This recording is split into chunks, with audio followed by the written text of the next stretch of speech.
할렐루야. 오늘 우리 복된 주일 주의 성전에 나와서 참마음으로 예배하는 성도들에게 오늘 예배를 통하여서 말씀을 통하여서 예수 그리스도의 흔적이 우리 안에 더욱더 선명하게 더욱더 깊게 새겨지는 복된 시간 되실 수 있기를 주님의 이름으로 축복합니다. 그럼 말씀에는 두 가지가 있습니다. 기록된 말씀 성경이 있고 그리고 선포된 말씀 설교의 말씀이 있습니다. 그런데 여러분, 모든 하나님의 이 말씀에는 기록된 말씀이든 선포된 말씀이든 아멘으로 응답하시는 것이 여러분 믿음의 고백입니다. 아멘이라고 말하는 것은 나도 그렇게 생각합니다, 나도 그렇게 맞습니다 라고 동의하고 하나님 앞에 우리 믿음을 고백하는 표현의 방법입니다. 어떤 말씀에는 동의가 되어지는 말씀에는 아멘을 하고, 또 동의가 되어지고 또 이해가 되어지지 않고 내 생각과 좀 다른 것에는, 다른 말씀에는 아멘하지 못한다고 한다면 그럼 그것은 온전한 믿음의 고백이라고 할 수가 없을 것입니다. 오늘 선포된 말씀을 통하여서 여러분 그 말씀이 여러분에게 동의가 되지 않더라도, 여러분의 상식에 그리고 여러분의 경험에 이해가 되지 않더라도 오늘 아멘으로 응답하시고 하나님 앞에 믿음의 고백을 드림으로 말미암아 오늘 말씀을 통하여서 우리 안에 하나님의 형상이 더욱더 깊게 새겨지는 복된 시간 되실 수 있기를 다시 한번 주님의 이름으로 축복합니다. 경상북도 영덕군 남정면 구계리라고 하는 곳이 있는데요, 그곳에 구계교회라고 하는 교회가 있답니다. 저도 가보진 않았습니다. 그런데 그 교회에 출석하시는 김상태 집사님이란 분이 계신데 44살이 되신 분이랍니다. 그런데 마을 분들이 다 그렇듯이 이분도 고기를 잡는 어부였다고 합니다. 그리고 고기를 잡아서 작은 횟집을 그곳에서 운영하시는 44살 구계교회에 출석하시는 김상태 집사님이라는 분이 계셨다는 거죠. 그런데 어느 날부터 고기가 잘 잡히지 않고 또 횟집이 잘 되지 않아서 마음이 상심을 돼가지고 교회도 잘 나가지 않고 또 이렇게 저렇게 하다 보니까 7년 동안 이분이 빚을 4억 6천만 원을 졌다고 해요. 그래서 사흘 후가 되면 배도 경매에 넘어가고 집도 경매에 넘어가는 그런 위기 상황 가운데 놓이게 되었다고 합니다. 그러니까 주변 사람들이 난리가 났죠. 이웃 사람들 찾아오고, 그리고 이분이 선장님인데 선원들이 찾아와서 이렇게 말합니다. 선장님, 우리 용왕제라도 좀 지내야 되는 거 아닙니까? 용왕제 지내고 하면은 혹시나 압니까? 선장님이 교회 다녀서 제사 지내기가 좀 그러면 우리가 다 알아서 할 테니까 그냥 옆에 서 계시기만 계십시오. 그럼 우리가 용왕제 잘 지내겠습니다 라고 이야기했습니다. 그 김상태 집사님은 빚진 거 생각하면 무슨 일이라도 해보고 싶었지만 그래도 하나님만 온전히 의지하기로 마음먹었습니다. 그래서 그렇게 용왕제 지내자는 사람들한테, 그래도 내가 교회 집사인데 교회 잘 못 나가고 있지만 내가 그래도 기독교인인데 용왕제를 지내는 건 좀 아닌 것 같습니다. 제사는 안 드리랍니다. 하나님께서 싫어하시는 일은 하지 않겠습니다 라고 믿음을 끝까지 지켰다고 합니다. 그런데 그해 12월 24일 날, 크리스마스 이브 날, 그분이 바다에 설치해 놓은 그 정치망을 들여다보던 그는 자기 눈을 의심할 수밖에 없는 놀라운 일을 경험하게 되었습니다.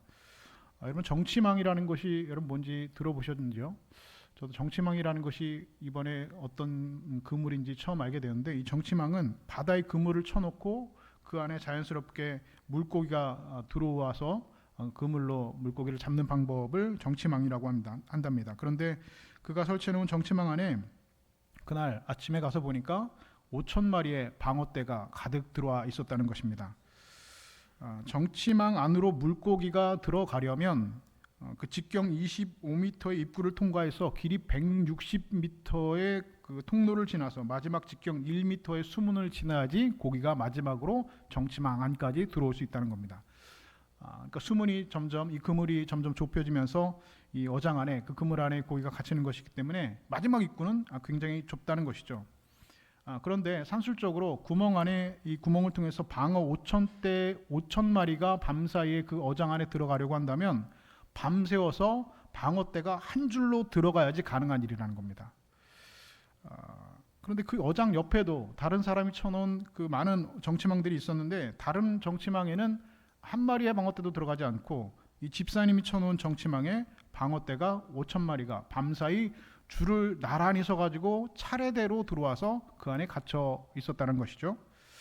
그래서 이 집사님이 방어 10kg짜리를 5,000마리를 잡아서 마리당 16만 9천 원. 저는 방어 이렇게 비싼지 몰랐습니다. 한 마리당 16만 9천 원에 수요배 팔아가지고 현찰로 그해 8억을 벌었다고 합니다. 그래서 집과 배가 경매로 들어가기 이틀 전에 빚을 다 갚았습니다.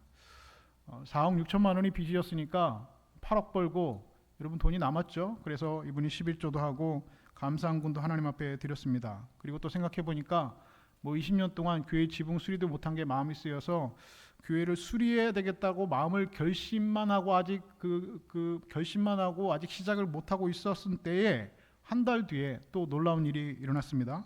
이번에는 또 집사님이 치놓은 그 그물에 5m짜리 대형 밍크 고래가 걸렸다는 겁니다. 일부러 고래를 잡는 건 여러분 우리나라 현행법에 위반이 되는 거지만 쳐놓은 그물에 이 고래가 저절로 잡히는 건 불법이 아니랍니다. 그래가지고 또 이 집사님이 이 밍크 고래를 어떻게 했을까요? 팔았겠죠. 그래서 얼마를 벌었냐면 또 5천만 원을 벌었답니다. 이 보너스를 받은 것이죠. 누가 들으면 지어낸 뻥 같은 이야기지만 2001년 2월 10일자 국민일보에 나온 신문 기사입니다. 여러분 우리가 믿는 기독교, 저와 여러분이 믿고 있는 기독교는 단순히 이성적이고 상식적인 것만을 가르치고 있지는 않습니다. 성경은 분명히 우리에게 기적이 있다라고 분명히 말하고 있습니다. 그리고 성경엔 수많은 기적의 내용들이 기록되어져 있습니다. 그런데 성경에 기록되어 있는 수많은 기적, 이 기적은 그 기적 자체의 목적이 있는 것은 결코 아니라는 것입니다. 다시 말해서 성경에 나타나는 수많은 기적은 그 기적 자체의 목적과 본질이 있는 것이 아니라 그 기적은 하나님의 도구로 사용되어지고 하나님의 방법으로 사용되어진다는 것입니다. 그 기적을 통해서 영혼을 살리고 그 기적을 통해서 믿음을 굳건히 갖게 해서 그 영혼이 결국엔 구원을 얻게 하려고 하는 것이 바로 이 기적의 목적이라는 것이고, 그래서 그와 같은 기적들은 하나님의 도구로 사용되어져 있다는 것을 우리는 성경을 통해서 알 수가 있습니다. 그런데 불행하게도 사람들의 관심은 영혼에 있지 않습니다. 사람들의 관심은 구원에 있지도 않습니다. 심지어 그리스도인들의 관심도 세상 사람들과 크게 다르지 않고 그리스도인들의 관심도 영혼에 있지도 않고 구원에 있지도 않습니다. 물질이나 건강이나 눈에 보이고 손에 잡히는 그런 것들에 오늘 우리의 더 큰 관심이 있다라는 것입니다. 그리고 그렇게 시간이 어느 정도 지나면 하나님께서는 살며시 우리들에게 시험 문제지를 하나 내미십니다. 그리고 말씀하십니다. 너 이 문제 한번 풀어볼래? 너 이 문제 한번 정답을 써볼래? 살며시 시험 문제를 내십니다. 그리고 우리는 인생의 문제를 만나게 됩니다. 그래서 우리 인생은 오늘도 수많은 문제 속에서 살아가고 있습니다. 그런 하나님께서 우리에게 문제를 내신다는 것은 아직은 우리에게 가능성이 있다는 말이고, 아직은 하나님께서 우리를 사랑하신다는 말이고, 하나님께서 오늘도 우리에게 시험 문제를 살며시 내미신다는 것은 그 문제를 우리가 풀어낼 수 있다는 방증이 되기도 한다는 사실입니다. 그렇다면 여러분, 오늘 우리는 문제가 없기를 기도하는 것이 아니라, 하나님, 제 인생 가운데 문제가 사라지게 하여 주시옵소서라고 기도하는 것이 옳은 것이 아니라, 하나님, 저에게 문제를 내미실 때, 시험 문제를 나에게 내실 때에 그 문제를 잘 풀 수 있는 믿음과 지혜를 허락해 주십시오라고 기도하는 것이 옳은 일입니다.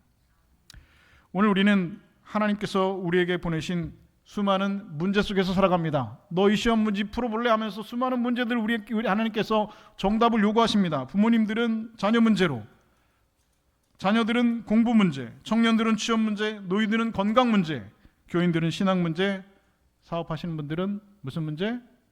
돈 문제 때문에 고민하고 그 문제 때문에 전전긍긍하면서 살아가고 있습니다. 그런데 사실은 믿음의 관점에서 그것을 보면 이 문제라는 것은 사실은 신앙적인 면에서 부정적인 면보다는 사실은 긍정적인 면으로 우리에게 작용될 때가 훨씬 더 많다라는 것을 우리는 깨닫게 됩니다. 여러분 한번 보실까요? 성경에 등장하는 대부분의 사람들이 언제 뜨겁게 하나님을 만났습니까? 언제 그들이 회개하고 하나님 앞에 돌아왔습니까? 바로 문제를 만났을 때였습니다. 집 나간 탕자가 언제 회개하고 아버지 집으로 돌아왔나요? 돼지 지엄 열매조차 먹을 수 없었던 궁핍한 그의 인생에 엄청난 문제를 만났을 때 탕자는 아버지께로 돌아왔습니다. 성경의 복음서는 각종 육체의 질병의 문제를 그런 이들이 예수님께 나와 고침받은 이야기들로 가득 차 있습니다. 그러나 오히려 아무런 문제 없이 태평성대를 이룰 때 우상숭배하고 타락하고 하나님을 떠나는 일들이 벌어지는 것 또한 우리는 성경을 통해서 확인할 수가 있습니다. 그렇기 때문에 여러분의 삶 가운데 어떤 문제가 발생하면 낙심하거나 그 문제 때문에 주저앉거나 절망하지 마시고 오히려 그때에 하나님께서 나를 부르시고 계시는구나 생각하셔야 됩니다. 하나님께서 나에게 시험 문제 낼 때, 이 문제, 어려운 문제 정답을 못 쓰고 있을 때, 그때 우리가 생각해야 될 건 하나님이 지금 나를 부르고 계시는구나. 하나님께서 나에게 이 문제의 정답을 쓰라고 지금 말씀하고 계시는구나. 시험 문제를 내시는구나.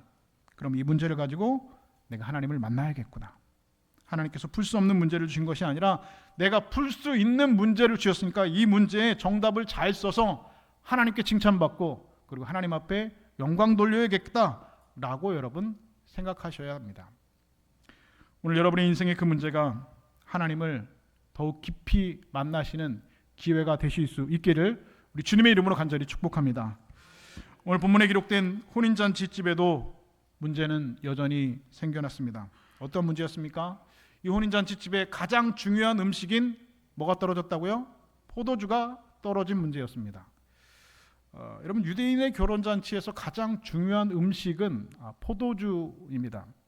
우리나라도 여러분 그런 경우가 있죠. 그러니까 지역마다 결혼식을 하거나 장례를 할 때, 이런 잔치나 이런 큰 일을 치를 때 그 지역에서 꼭 빠지지 않고 그 음식이 나오는 음식이 있습니다. 저 경북의 영천이나 경주 그쪽에 가면은 그 잔치집이나 그 결혼식장에 가면, 그 장례식장에 가면 빠지지 않고 나오는 고기가 있는데, 여러분 혹시 뭔지 아세요? 돈베기라고 들어보셨어요? 돈베기? 예, 돈베기. 저는 돈베기라고 해가지고 이게 무슨 소의 어떤 특정 부위인가, 특수 부위인가라고 생각했는데, 돈베기가 여러분 소고기가 아니라 상어고기랍니다. 그러니까 그 동네에서는, 그 경북 그 지역에서는 상어고기가 안 나오면 잔치를 안 한 거랍니다. 이거 반드시 꼭 나와야 돼요. 그러니까 이 상어고기가 안 나오면 오히려 잔치 치르고 욕 먹는다는 거예요. 전라도에 가도 여러분 그런 음식이 있죠. 뭐가 있습니까? 홍어 있죠. 홍어. 저는 홍어 냄새도 못 맡는데 그분들은 홍어 이렇게 먹으면서 코가 뻥 뚫린다 그러면서 그걸 드시는데요. 그거 잘 드시더라고요. 근데 저는 냄새도 못 맡고 입에도 못 넣는 그 홍어가, 그 지역 분들은 이거 홍어 안 나오면 잔치 꽝입니다. 꽝. 안 한 거랍니다. 근데 유대인들에게 그런 음식은 바로 포도주라는 것이죠. 유대인들은 저 결혼식을 할 때 낮에 하지 않고 날씨가 덥기 때문에 저녁에 하는데 결혼식을 일주일씩 한답니다. 일주일.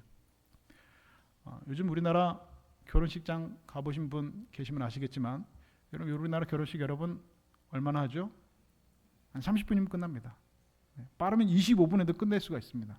주례사가 짧으면 25분에도 한 팀 끝내고, 한 시간에 두 팀씩 그냥 공장에 찍어내는 것처럼 결혼식 하기 때문에, 옛날에는 그 정도는 아니었는데 요즘에는 결혼식을 얼마나 스피드로 하는지요. 그런데 여러분, 그렇게 30분 결혼식에 익숙해져 있던 사람들, 제가 예전에 홍콩에 있을 때 결혼식을 초대받아서 간 적이 있는데 거긴 결혼식을 한 3-4시간 하더라고요. 보니까 드레스 갈아입고 하고, 또 전통옷 갈아입고 하고, 금팔찌를 여기 신부가 끼고 하고, 신랑 쪽 나오고 신부 측 나오고 고모 나오고 이모 나오고 노래하고 춤추고 하는데 아마 4시간 정도 하는 것 같아요.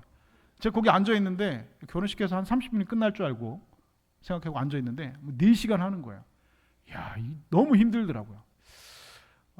그런데 여러분, 결혼식 일주일 한다고 하면 여러분 어떻겠습니까? 그런데 일주일 동안 하는데 가장 중요한 음식인 포도주가 떨어졌습니다. 아마도 생각보다 손님이 많이 왔을 수도 있겠고, 아니면 손님 중에 아주 포도주를 약주를 아주 잘 드시는 그런 분이 한 분 오셨을지도 모르겠습니다. 어찌 됐건 이 잔치집에 이 포도주가 떨어졌다는 겁니다. 당시에 이 포도주는 오늘날에 우리가 말하는 어떤 술의 개념이 아니라 이 고대 근동 지방이나 이스라엘에서는 물이 굉장히 좋지 않기 때문에 이 포도주는 음료와 같은 개념으로 이해하시는 것이 좋습니다. 그런데 그 결혼식 잔치집에 제일 중요한 음식인 포도주가 떨어졌으니까 잔치를 이 배설한 이 주인 입장에서는, 혼주 입장에서는 정말 난감한 상황이 아닐 수가 없다는 것이죠. 이런 비슷한 경험 있지 않습니까? 우리나라 결혼식 준비했는데 뷔페 음식을 준비했는데 예를 들어서 뭐 100명분을 준비했는데 한 200명이 오신 거예요. 그럼 여러분 얼마나 난감하시겠어요? 황당한 일이죠. 갑자기 음식을 어디서 가지고 올 수가 없습니다. 그 떨어진 포도주를 어떻게 주변에서 가지고 올 수가 없습니다. 난감한 상황이 아닐 수 없습니다. 어려운 문제를 만나게 되었습니다. 잔치집에 반드시 있어야 될 이 포도주가 떨어진 이 문제, 저들은 어떻게 이 문제를 해결하고 계속해서 잔치를 이어나갈 수 있었을까? 첫 번째로 저들은 문제를 주님께 가져왔을 때 그 기적이 일어났음을 저들은 깨닫게 되었습니다. 오늘 본문의 가나안의 혼인잔치를 유심히 살펴보면 잔치를 배설한 주인과 신랑 신부에 대해서는 언급하고 있지 않습니다. 신랑이 잠깐 나와서 손님들이 아니 어떻게 갑자기 이렇게 좋은 포도주가 나왔냐라고 물었을 때 신랑이 잠깐 나왔을 뿐이지, 사실 이 잔치집의 주인인 혼주인, 뭐 신랑 신부의 아버지나 어머니나 뭐 신랑 신부가 전혀 이 본문에 언급되고 있지 않습니다. 포도주가 떨어진 걸 알고 그 문제를 주님께 가져온 사람은 누구였습니까? 예수님의 어머니인 마리아였다는 겁니다. 그런데 여러분 이게 이상한 일이죠. 왜냐하면 뭐 어떤 분들은 그렇습니다. 예수님의 어머니가 그 혼주와 뭐 친척 관계이기 때문에 예수님도 초대받고 예수님의 어머니 마리아도 초대받았기 때문에 이 마리아가 나섰다라고 말씀하시는 뭐 그런 신학자들과 그런 주석들도 사실은 있습니다. 그런데 한번 생각해 보시죠. 이상한 일이죠. 포도주가 떨어졌는데 아니 혼주는 가만히 있어요. 신랑은 가만히 있어요. 신부가 나서는 것도 아니고 신랑 신부의 어머니가 포도주를 구하기 위해서 여러분 사방팔방 나서는 것이 아니라 오히려 아무 상관도 없는 마리아가 나서서 그 문제를 해결하려고 노력한다는 것이죠. 가나안의 혼인잔치의 기적은 여러분 아시는 것처럼 예수님의 3년 공생의 기간 동안 수많은 기적을 예수님께서 일으키셨지만 이 가나안의 혼인잔치가 몇 번째 기적이라고요? 제일 첫 번째 기적이었습니다. 그래서 본문 4절에 예수님께서 뭐라고 말씀하십니까? 내 때가 아직 이르지 아니하였다라고 말씀하신 것처럼 이전에 예수님께서는 아직 그때가 이르지 않았기 때문에 예수님의 그 메시아성과 예수님의 그 그리스도임을 사람들에게 드러내지 못했고, 그리고 많은 사람들이 심지어 제자들조차 예수님이 하나님의 아들이고 메시아라고 하는 사실을 정확하게 인지하지 못하고 믿지 못하고 있었던 그런 상황이었습니다. 왜냐? 아무런 기적도 아직 일으키지 않았기 때문에. 그러기에 아무리 잔치집 주인이라고 할지라도 문제를 알고 있었지만 그 문제를 해결할 수 없는 전적인 무기력 가운데 있는 상태였습니다. 그러나 오직 한 사람, 예수 그리스도가 하나님의 아들이고 예수 그리스도가 메시아이라고 하는 사실을 알 수 있는 분, 그래서 그분만이 이 문제를 해결할 수 있는 유일한 분이라는 사실을 알고 있었던 그 한 사람, 바로 마리아만이 그 문제를 가지고 예수님 앞에 나올 수 있었다는 것입니다. 그리고 마리아는 그 믿음대로, 그 마리아의 믿음대로 문제가 해결되었고 오히려 이전보다 더 풍성한 잔치가 이어갈 수 있었다라고 성경은 기록하고 있습니다. 여러분 오늘 이 잔치집이라고 하는 이 상황, 오늘 우리들의 삶의 일상들을 대변한다고 볼 수 있을 것입니다. 포도주가 떨어진 상황, 우리의 삶 가운데 예기치 않게 발생되는 우리 인생의 여러 가지 문제들을 의미한다고 볼 수가 있겠죠. 계획하지 않았고 예상하지 않았던 갑자기 만난 우리의 예상하지 않았던 인생의 문제들, 바로 잔치집에 포도주가 떨어진 것 같은 상황들을 우리는 그러한 문제들을 만나게 된다는 것입니다. 그런데 그때 그 문제를 해결하실 분이 오직 한 분, 예수 그리스도라는 사실을 알았던 단 한 사람, 바로 마리아가 있었습니다. 그리고 그 문제 앞에서 좌절하고 절망하는 그 이외에 많은 사람들이 있었을 것입니다. 여러분 그날 가나의 혼인잔치에 수많은 사람들이 있었지만 그 사람들은 정확하게 두 사람으로 갈렸습니다. 이 문제를 가지고 믿음을 가지고 예수님 앞에 나왔던 마리아가 있었고, 그리고 여전히 절망하고 좌절하고 있었던 대다수의 많은 사람들, 그 두 종류의 사람들만 그 혼인잔치집에 있었다는 것이죠. 여러분 오늘 저와 여러분들이, 그리고 이 자리에서 지금 예배드리고 있는 여러분들이 예수님께서 그리스도이시고 하나님의 아들이심을 온전히 믿는다면 마리아가 예수님께 문제를 가지고 나왔던 것처럼 여러분의 삶의 문제를 가지고 주님께 나와야 합니다. 여러분들이 해결할 수 없는 그 문제라고 한다면 그 문제를 여러분 주님 손에 올려 놓으셔야 됩니다. 오병이어의 기적, 사복음서에 다 기록되어 있는, 여러분 다 알고 있는 그 오병이어의 기적이 여러분 어떻게 일어났습니까? 그 어린아이가 가지고 온 그 조그마한 그 도시락, 그 오병이어, 그 작은 것을 주님 손에 올려놨을 때 여러분 그 벳세다 들판에 수많은 사람들이 여러분 먹고 12광주리가 남게 하는 오병이어의 기적이 일어났다는 것입니다. 여러분 문제가 있습니까? 그렇다면 그 문제를 가지고 주님 앞에 나오십시오. 여러분의 도시락이 여러분의 손에 들려있는 것이 아무리 적은 것처럼 여러분 눈에 느껴질지라도 그 작은 것이라도 주님 손에 올려놓으셔야 됩니다. 복음서에서 예수님 만나고 그 삶의 문제를 해결받은 사람들의 한 가지 공통점이 있습니다. 그것은 무엇입니까? 그들은 한결같이 그들의 삶의 문제를 가지고 예수님 앞에 나왔다는 것입니다. 복음서에 기록된 여러분 소경 바디메오 여러분 어땠습니까? 거지였습니다. 눈 뜨지 못하는 사람이었습니다. 그러나 그가 예수님을 만났을 때 뭐라고 고백합니까? 다윗의 자손 예수여 나를 불쌍히 여기소서. 사람들이 잠잠하라고 했습니다. 꾸짖었습니다. 그런데 복음서에 뭐라고 기록합니까? 바디메오가 더 크게 소리질러 이르되 다윗의 자손 예수여 나를 불쌍히 여기소서. 12년간 혈루증으로 앓는 여인 어떻겠습니까? 예수님의 옷자락이라도 잡았습니다. 수로보니게 여인 여러분 어떻게 했습니까? 예수님께서 자녀의 떡을 취해서 개들에게 던지는 것이 마땅하지 않다고 하니까 그 수로보니게 여인이 뭐라고 고백합니까? 주님, 상 아래 떨어지는 부스락의 은혜라도 달라고 주님 앞에 고백하고 엎드렸습니다. 오병이의 기적, 수많은 병자들, 나병 환자들, 이처럼 성경에는 이루 말할 수 없는 그들의 인생의 문제를 가진 사람들이 그 문제를 가지고 주님 앞에 나왔을 때 저들이 기적을 경험하고 그들의 문제가 해결되었음을 성경은 기록하고 있습니다. 그들에게 여러분 부끄러움이 없었겠습니까? 요즘 말로 쪽팔리지 않았을까요? 그들에게 수치심도 있었고 민망함도 있었을 것입니다. 그런 것들이 왜 그들에게 없었겠습니까? 지금도 많은 믿는 이들이 이런 감정적인 것들 때문에 혹은 자신의 낮은 자존감 때문에 하나님 앞에 나오지 못하고 오늘도 그 문제 때문에 얼마나 전전긍긍하고 힘들게 살아가고 있는지 모릅니다. 여러분 성경에 나오는 모든 사람들은 처음부터 예수님께 나오지는 않았습니다. 스스로 문제를 해결해 보려고 얼마나 여러분 많은 의사를 찾았겠습니까?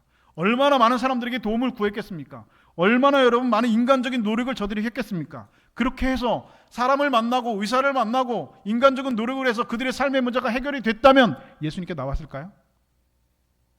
안 나왔겠죠. 안 나왔겠죠. 여러분들은 어떠세요? 여러분들의 삶에 문제가 있는데 여러분들이 열심히 노력해가지고 그 문제가 해결이 됐어요. 의사를 만나든 사람을 만나든 여러분들 경험과 지식과 모든 것들을 총동원해서 그 문제를 여러분 해결받았다면 여러분 그 문제를 가지고 여러분 주님 앞에 나오시겠습니까? 안 나오죠. 왜요? 해결됐는데. 사람은요 살만하면 절대로 그것을 가지고 주님 앞에 나오지 않습니다. 내가 해볼 거 다 해보다가 도저히 안 될 때 마지막 방법으로 그 문제를 가지고 주님 앞에 나옵니다.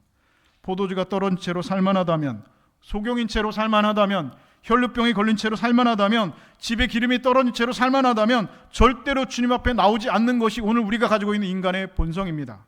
스스로 해결해 보려고 이 방법 저 방법 애를 쓰고 모든 방법을 동원하다가 도저히 안 되면 주님께 그 문제를 가지고 그제서야 나온다는 것입니다. 이것이 제가 이제까지 목회를 하고 성도들을 본 결론입니다. 절대로 그 문제를 가지고 주님께 나오지 않는다는 겁니다. 나는 주님께 그 문제를 가지고 나왔다고 생각하지만 주님은 그렇게 생각하지 않는다면 여러분 어떠시겠습니까? 오늘 여러분이 만난 문제로 인하여서 여러분 하나님을 더욱 깊이 만나실 수 있기를 주님의 이름으로 축복합니다. 그러나 한 가지 분명한 것은 하나님의 관심은 오늘 병을 고치는 것이 하나님의 관심이 아니라는 것입니다. 병 고침 받으면 여러분 죽을 때까지 병 안 걸리죠? 아니잖아요. 그렇죠? 예수님께서 복음서에서 어떤 사람의 병을 고쳐 주셨어요. 예? 그 질병을 고쳐 주셨어요. 혈루병을 고쳐 주던 무슨 병을 고쳐든 고쳐 주셨어요. 그럼 그 사람 죽을 때까지 병 안 걸릴까요? 아니요. 또 걸려요. 예수님께서 죽은 나사로 살려 주셨습니다. 그럼 나사로 여러분 다시면 또 안 죽나요? 또 죽어요. 여러분, 하나님의 관심은, 예수님의 관심은 여러분 기적 그 자체의 목적이 결코 있지 않습니다. 하나님의 관심은 단순히 물이 포도주로 변하는 것, 그래서 사람들이 즐겁고 행복해서 왕자님과 공주님은 행복하게 살았더래요. 그것이 하나님의 목적이 아닙니다. 포도주가 물로 변해서 사람들이 기쁘게 행복하게 살았더래요. 그게 하나님의 관심이 아닙니다. 그것은 예수님께서 기적을 일으키신 목적이 결코 아니라는 겁니다. 그런데 우리는 여러분 어디에 여러분 목적을 두고 있습니까? 기적 그 자체에 목적을 두고 있죠. 예수님의 목적은 무엇이었습니까? 오늘 보면 마지막 11절은 이렇게 기록합니다. 예수께서 이 첫 표적을 갈릴리 가나에서 행하여 그의 영광을 나타내심에 제자들이 그를 믿으니라. 여러분, 이것이 가나안의 혼인잔치의 기적의 목적입니다. 다시 말해서 하나님의 관심은 기적에 있는 것이 아니라 어디에 있다고요? 그들이 예수님을 믿는 것, 하나님을 믿는 것, 여러분 거기에 기적의 목적이 있는 것입니다.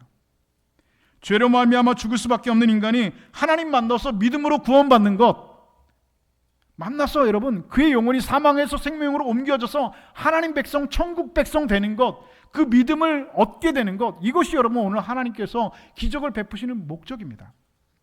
성경의 모든 기적 다 똑같습니다. 여러분 기적을 원하십니까? 제일 큰 기적이 뭘까요? 제일 큰 기적은 나입니다. 나 같은 죄인이 목사된 것, 나 같은 죄인이 목사돼서 설교하고 있는 것, 여러분 같은 죄인이 감히 예배당에 나와서 하나님의 자녀로 천국 백성으로 예배할 수 있는 것, 구원받는 하나님의 백성이 된 것, 여러분 이게 사실은 가장 큰 기적입니다. 하나님은 아라비안 나이트에 나오는 동화 속에 나오는 뻥 하면서 기적을 일으키시는 분이 아닙니다. 하나님은 여러분이 믿음을 얻어서 믿음으로 구원받기를 원하십니다. 그렇다면 우리는 어쩌면 이미 우리는 기적 속에 살아가고 있는 것이죠. 여러분 문제를 만나셨습니까? 그 문제를 통해서 하나님께서 정말 여러분에게 원하시는 것이 무엇인지 한번 생각해 보시죠. 그 시험 문제를 왜 나에게 하나님 풀어보라고 내셨는지 한번 생각해 보시죠. 문제를 통해서 더욱 깊이 하나님을 만나실 수 있기를 바랍니다. 그 문제를 통해서 하나님께 더욱 기도하실 수 있는 여러분 되실 수 있기를 바랍니다. 오늘 그렇게 우리 인생의 문제를 통해서 하나님의 기적을 경험하시는 믿음의 백성들 다 되실 수 있기를 우리 주님의 이름으로 축복합니다.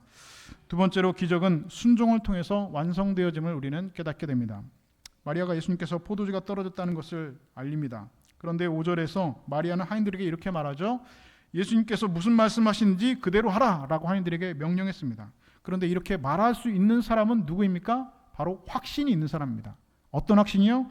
바로 예수님께서 어떤 분이신지, 그분이 그리스도시고 하나님의 아들이기 때문에 그 문제를 해결할 수 있는 분은 예수 그리스도라고 하는 확신이 있으니까 제자들의 그 하인들에게 무슨 말씀을 하신지 그대로 하라, 그대로 순종하라 라고 말할 수 있다는 것입니다. 여기서 여러분 우리는 중요한 진리를 하나 발견할 수 있습니다. 그것은 무엇이냐? 바로 믿음은 순종과 함께 간다는 겁니다. 믿음과 순종은 여러분 결코 떨어져서 가지 않습니다. 그것이 오늘 마리아가 우리에게 보여주는 문제 앞에 우리들의 믿음이라는 사실입니다. 많은 그리스도인들이 문제를 만났을 때 하나님 앞에 기도합니다. 여러분들도 똑같죠. 문제를 만났을 때 하나님 앞에 기도합니다. 그리고 하나님께서 이 문제를 해결해 주실 것이라는 믿음도 분명히 우리에게 있습니다. 왜요? 이미 신앙생활 하면서 어려운 일 당하고 문제를 만났을 때 하나님 앞에 기도해야 되고 그 기도를 할 때 믿음을 가지고 기도하는 것 이미 학습되어서 여러분 잘 알고 있습니다. 그런데 그 문제를 해결해가는 과정 가운데 하나님께서 말씀하시는 그 말씀에는 순종하지는 않는다라는 것입니다. 여기 오늘 우리의 문제, 우리 신앙의 딜레마가 있습니다. 왜 그렇습니까? 그 문제에 대한 방법을 내가 이미 가지고 있기 때문에 그렇습니다. 그 문제에 대한 해답과 결과를 이미 내가 가지고 있기 때문에 그렇습니다. 요즘 의사 선생님들이 조금 힘들다고 합니다. 왜냐하면 예전에는 환자들이 오면 뭐 어디가 아픕니다, 여기가 아프고 저기가 아프고 해서 의사님에게 진단을 받고 약을 처방받고 그렇게 치료를 잘 받는데 요즘 환자들은 조금 달라졌답니다. 요즘 환자들은 굉장히 똑똑해졌답니다. 굉장히 요즘 환자들이 똑똑해졌대요. 그래가지고 의사 앞에 와가지고 어디가 아프고 어디 아프고 내가 뭐 무슨 병이냐고 물어보는 게 아니라 내가 이렇게 증상이 있어서 이런 병에 걸렸으니, 그러니까 병 이름을 이미 의사한테 얘기를 한답니다. 내가 이 병에 걸렸으니까 이렇게 진단해주고 이 약을 처방해 주십시오라고 얘기를 한답니다. 의사가 할 수 있는 건 없어요. 그냥 약만 처방해 주면 돼요. 왜 그럴까요? 의사들이 하는 말이 요즘에 다 이 사람들이, 환자들이 생로병사의 비밀을 그렇게 많이 본답니다. 생로병사의 비밀을 그렇게 많이 봐가지고 그래, 내가 내 병이랑 똑같아, 이게 내 이 증상이랑 똑같아 해가지고 의사한테 와서 나는 이 병에 걸렸으니까 그냥 이 약이나 처방해달라고 한답니다. 의사가 별로 필요 없다는 것이죠. 여러분, 하나님 앞에 나아갈 때 여러분 우리의 모습들이 여러분 그와 다르지 않습니다. 이미 내가 결론을 가지고 있습니다. 이미 내가 진단을 끝냈습니다. 이미 내가 그 방법을 다 알고 있습니다. 문제는 이렇게 해야 되라는 방법을 내 안에 이미 결과를 가지고 있습니다. 여러분, 마리아도 여러분 그렇지 않습니까? 마리아도 여러분 사람이기 때문에 어떻게 하는 것이 좋겠다, 이렇게 하는 것이 좋을까, 저렇게 하는 것이 좋을까, 그런 고민이 있었을 것입니다. 나름대로 그의 인생의 경험에서 나오는 그런 지혜들과 경험들이 그에게 있었을 것입니다. 그런데 마리아는 그 모든 것 다 내려놓고 어떻게 했습니까? 하인에게 말하기를 예수님께서 무슨 말씀하신지 그대로 하라 라고 순종하라 말씀하고 있습니다. 여러분, 그렇습니다. 여러분의 인생 가운데 정말 하나님께서 일으키시는, 하나님께서 우리에게 주시는 인생의 기적을 만나기를 기대하고 꿈꾸고 계신다면, 여러분, 먼저 중요한 것이 있습니다. 그것은 바로 하나님의 말씀에 전적으로 순종하는 겁니다.